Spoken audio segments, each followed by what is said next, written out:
Hi, it's Lisa from Sounds of NorCal, and I am here with Some Fear None, and this is the Sounds of NorCal Sofa Sessions. Welcome, you guys. Thanks for being here. Thank you. How are you? Everybody doing good? Fantastic. Thank you. Awesome. Thanks for being here. You guys have a couple amazing shows coming up.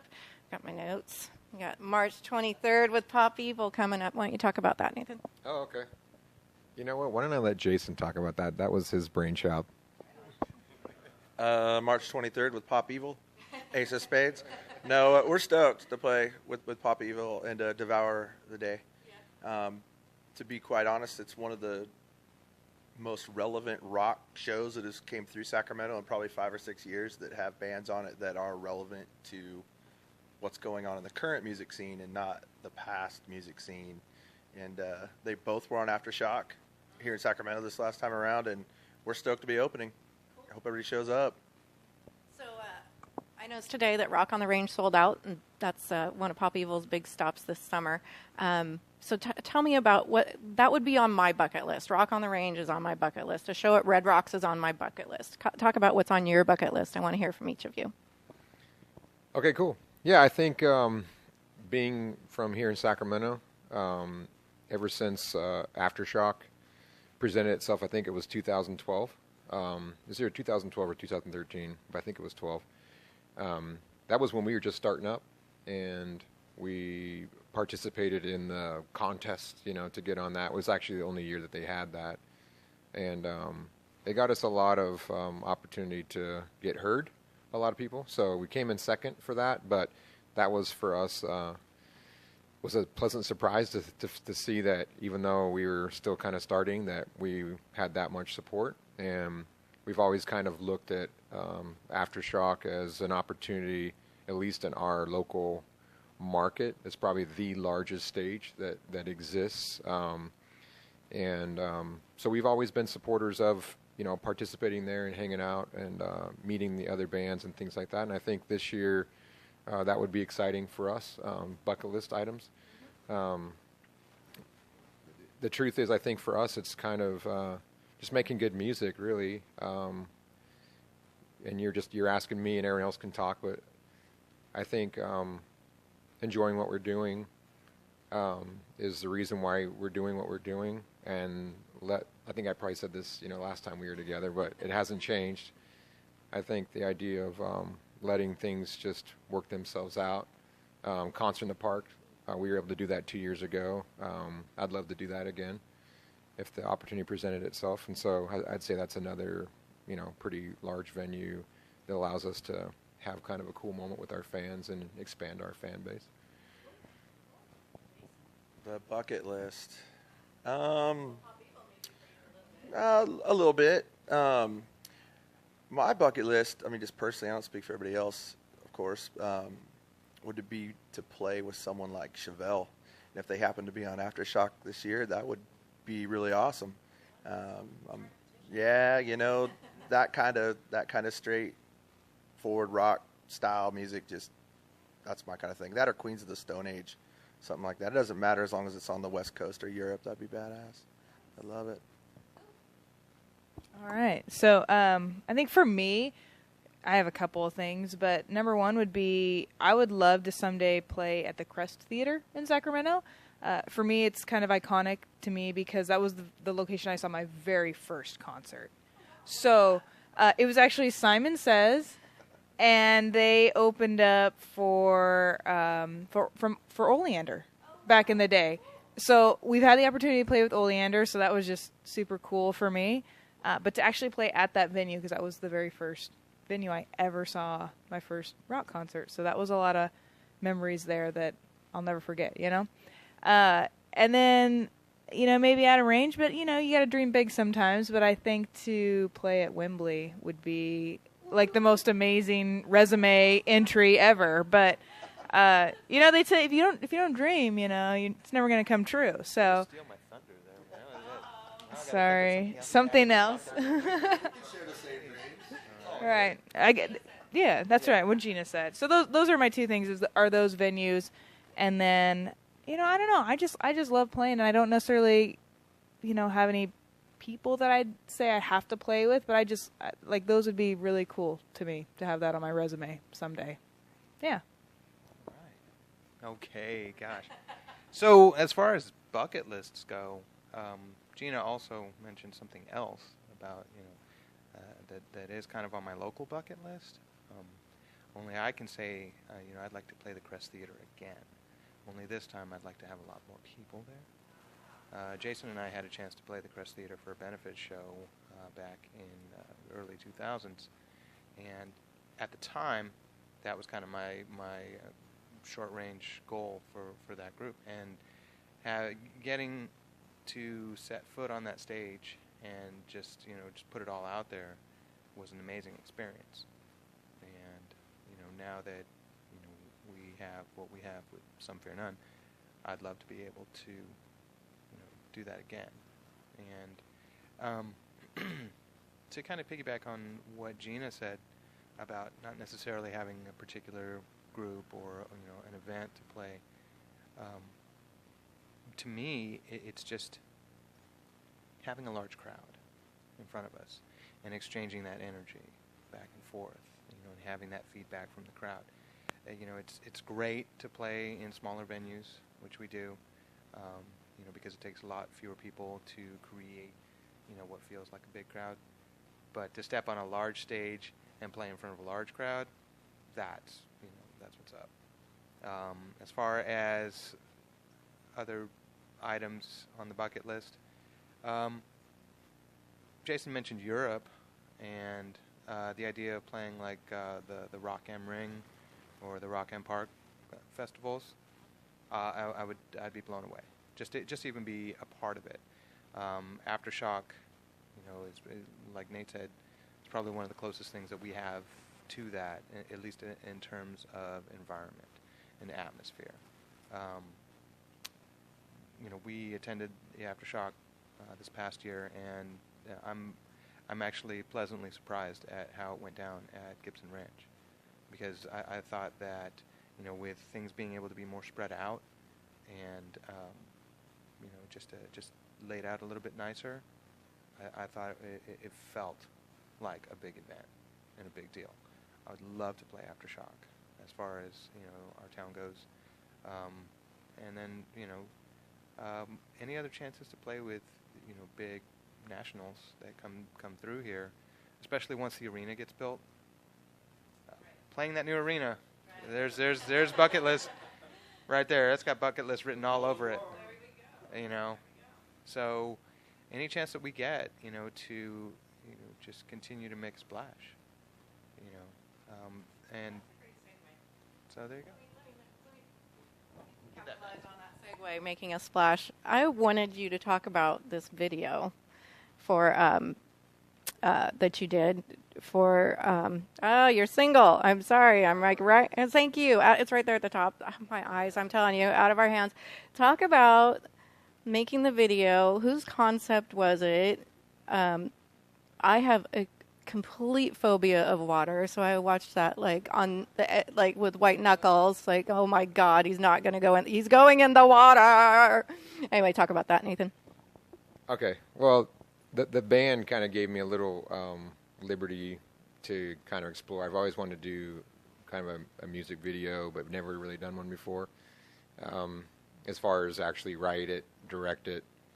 And then I wasn't planning on initially starring in it, but it was too complicated to try to explain to another actor kind of what I had in mind, because I didn't quite have it in mind until I was doing it. And so just got a small group of people together, explained the concept, and we literally shot it in a really short period of time with some great people. Megatude Media helped out and helped line up location and editing and just pretty much everything that I couldn't do, but I did my best to try to explain. And we just kind of mapped it out. Why that song over another song? I have no answer for that. Someone else asked me that question, like, why'd you pick that one? It just all kind of just came together really quick. That song is a pretty profound song, to me anyways. Chuck actually was the one who had the idea for the song after we wrote Waves. The song Waves, Out of Our Hands, is actually a sister song to that song. A lot of people don't necessarily know that, even though we've tried to share that a little bit. But the Waves song is very much a modern day Bonnie and Clyde type song, where a couple can tear across the countryside and wreak all kind of havoc, give their lives at the end of it in a kind of a shootout with the authorities. And then then Out of Our Hands is a conceptual idea of them now in death, reflecting back on their life and all the poor choices that they made, and now being subject to the consequences, in death. And without diving into religious, concepts, just the general idea of reflecting back on, if you could do things differently, but the truth is it's out of your hands at that point. And there's a lot of things in life that are out of our hands. And so the video, literally, the two characters that are in that video, or the whole video, they're in death. There's not a in life and death side of that. As far as the river goes, I did want there to be something that evoked emotion, and water does evoke a lot of emotion in people. Sometimes there's a lot of symbolism there. It's also fears and things. But to me, in this particular concept, the river actually reflected the complete losing of control and giving yourselves up to the current. And it may not go the way you want it, but it's not up to you. And I really appreciate the actress. Ginny agreed to get in that water. By the way, this was shot in January, and so it's not much warmer now. But she agreed initially. I was trying to figure out how to fake dropping someone in water, hold some dummy or something. She's like, I'll do it. I get the idea, and it was very powerful. And when she agreed to get in there, I thought, well, I got to get in there too. And so we kind of went for it, and I hope that it resonated with people, because that was the intent. The intent wasn't try to tell a story. There's a story behind it, but the intent was just to kind of evoke emotion. Mm-hmm. I definitely think that worked. I'd like to see Waves become a video and see what that's going to look like. So is that something that's in progress? It's a budget. Budget. Yeah, we have to be able to blow stuff up. Oh. Everyone's dream to implode something, right? So you have April 16th coming up at the Boardwalk. You're going to release the CD, correct? We're releasing a single. A single, Threshold? I will discuss. Yeah, we when we originally went into the studio and recorded this album, we had a set number of songs that we wanted to record. We just didn't know which ones were going to end up on the album, because you just never know how they're going to turn out when they record, and you got to sit there and play around with them and decide, hey, what fits with the story of the album, what doesn't. And it ended up that this song, Threshold, just didn't fit the storyline of the album at the time. And so we held on to it for a little while and said, okay, when the time comes, let's go ahead and release it as a single, just to kind of give somebody, the fans, something else to listen to when we know that there's this down period after, because nowadays, people get these albums, and, if it's anything like how I listen to music, I burn a hole through it, in the first, couple months, and then it's like, okay, we're ready for the next one. Yeah. Well, it took us 2 years to get yeah, right. And yeah, right. And in the music world, these things do take time, and we spend every part of the first year usually touring and promoting the album, and then there's a period of about 6 months where we kind of go into hiding and rewrite and create new material, and then we come back out, for another 6 months, and in preparation for releasing, another album. So the cycle is about every 2 years we like to release something. So this was a good time when we knew that 6 months of, under, where we're kind of laying low for a while would be a great time to release the song Threshold. So, yeah.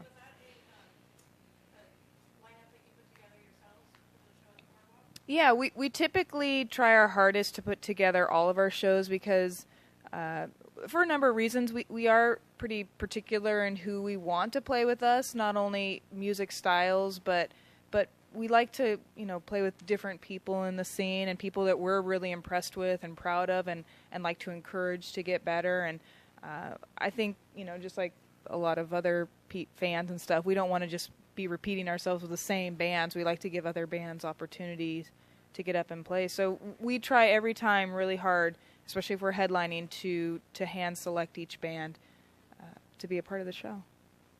Yeah. So this is a quirky little thing I found on your Facebook page that I didn't know about either. What's this about sponsoring a motocross rider? Who wants to talk about that? Carl. I'm very curious about how a band becomes a sponsor of a motocross rider. That's very right. Well, that's just a unique thing, unique to you guys for sure. And I think it's actually a really brilliant idea and something that, maybe. All right. A little bit. I think over the last 4 years or so, with Something Unknown, we've reached some really unique audiences. Whether it was some of the songs we done with, Nathan with the Wounded Warriors, like the Monument song and stuff like that. One of our relatives is a professional dirt bike rider. He's been one forever. And then we heard about this local kid. His name's Parker Ross. We're like, local kid? What do you mean? How old is he? He's like 10. He's going across the country and rip it up. He's like first and second place in his 65 class. And we're like, oh, right on. Then we find out he's literally from mine, Carl's hometown of the Harold Wilton kind of area out there in the country. And so we went and talked to him. Let's go see what he's about. We watched him ride. We asked him, hey, man, you want to do some dirt bike videos and put our songs with it, collaborate, do a little something like that? It's like, sure. And the next thing you know, we're shipping out a helmet. Our names will be plastered all over it. He's wearing our shirts, and we just cross promote. It's something that's really not likely you would think about doing. Right. But every time you see, whether it's a dirt bike or a snowboard or skateboard or, any kind of video on any channel on television, there's always music behind that. And what better than to take it live right to the track with this kid? He's going to be good. As he steps up, when he steps up to the 80 class and then keeps moving up, we're going to follow right along with him. Right, and so continue talking about sponsorships and actually maybe collaborations with unique entities with the fighting. Oh yeah, who wants? Resident MMA fan here. So we have a management company that has been helping us try to kind of extend our brand and our reach, and they have some sort of a partnership with the World Series of Fighting, which is shown on NBC, and through some sort of sorcery of some type, our manager managed to get them to agree to play Disengage as 4 times as walkout music for each of the fighters. So not only was this an opportunity to be heard on national television, but they're in whatever arena that they're in, the audience there gets to watch one of the fighters walk out to our music just blaring over the system. So that again, to kind of piggyback on what Jason was saying, trying to find unique ways to get ourselves out there, in addition to just grinding away and writing music and recording it and playing shows. The industry has changed substantially over about the last decade, and it's you really have to try and think outside of the box to even be noticed. One of the things that I see so much about the music industry and the internet is that the internet is the single greatest thing to happen to the music industry, and it's the single worst thing to happen to the music industry all at the same time. And so in a time when just about anybody can get behind a computer, create some songs, put them out there, that's amazing that we have that kind of technology available to us now, but it oversaturates the market, and I think that's not really a surprise to anybody. But MMA fans, MMA fans, and motocross riders, action sports type of participants and fans.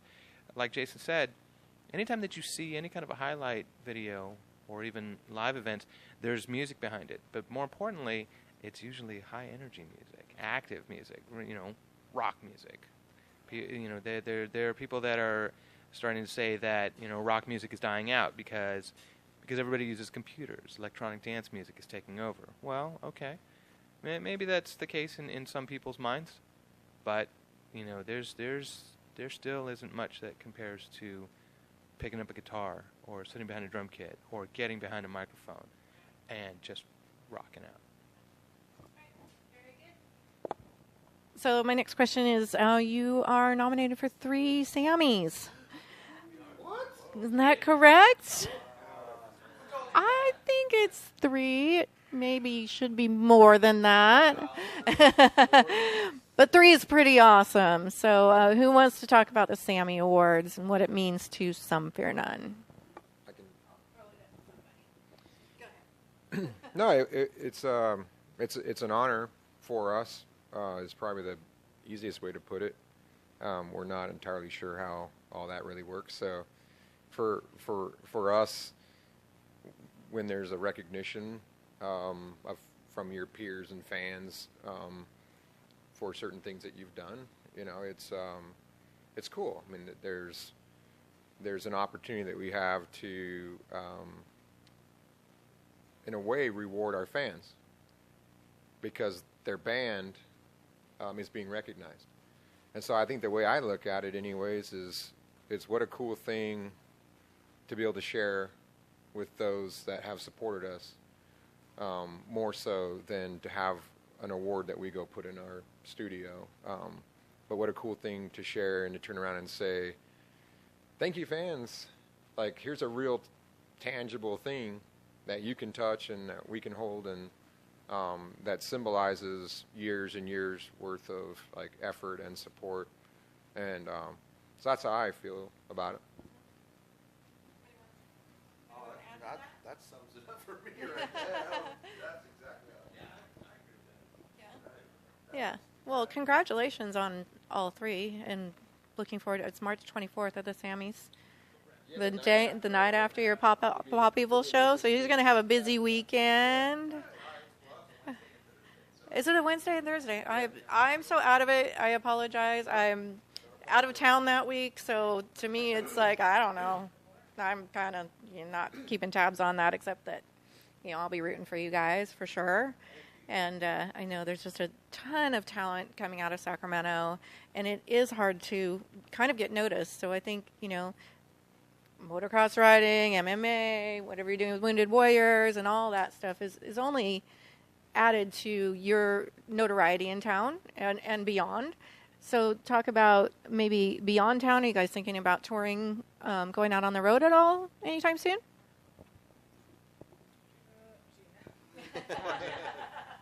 I'm out all the time. What are you talking about? I'm never home. I don't even know what home is anymore. Realistically, yes, we'd love to do touring if the opportunity presents itself.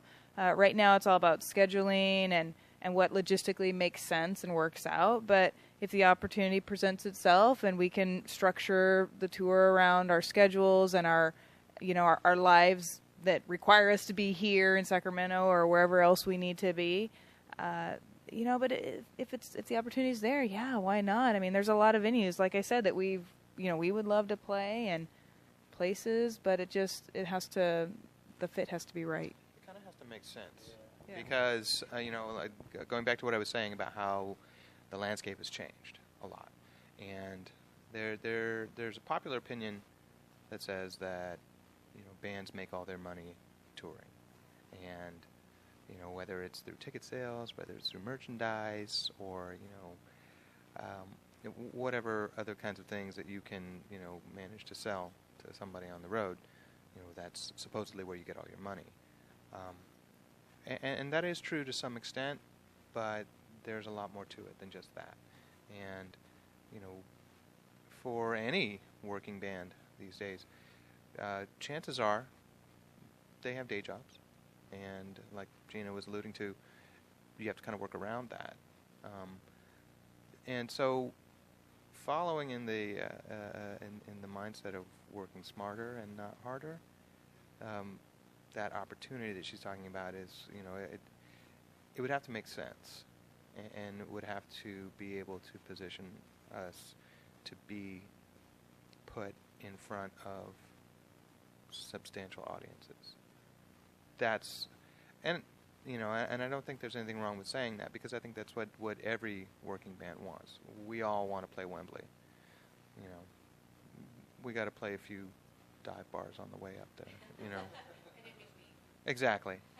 So the idea of touring, or even a short tour, just getting out of our region and getting out in front of people who haven't had a chance to hear us yet, or maybe they've only heard us from the CD. We have a fan all the way over in the UK, and don't think that I would love to go play for her and all of her homies over in England. Exactly. But it's just a matter of getting everything lined up properly. Let's wrap it up with anything else you would like to share today. Any other news, some, fear, none news we didn't touch on? March 23rd at Ace of Spades with Pop Evil, Devour the Day. April 16th at the Boardwalk. Single release, Threshold, was Sages, and I'm sorry I forgot who else was on that bill. Control. Surviving the Era. Excellent. And beyond that, do we have anything else planned that I can scoop? We do plan on having, hopefully some announcements for some things. So right now we're just focusing on the upcoming shows. We're excited about the SAMMIES and that evening. And we've got a number of other things that are in the works, because we're endlessly trying to provide more. But until those are prioritized and firmed up, we also don't like to talk about stuff that's not gonna happen, because you don't hear. Spread rumors. Nah, because rumors already are out there. We don't need to do that. Anyhow, but we're excited this year. This year we hope is just packed full of cool stuff for us, and mostly for the sake of entertaining others with the art that we love so much. Awesome. Well, I want to thank you all very much for coming after work and from long distances to be my first guests on the Sofa Sessions. I'm so excited. Yeah. Right. So thank you guys. I appreciate it. And I'll be rooting for you on the 23rd. And very best of luck in everything in the upcoming months. And I'll be seeing you.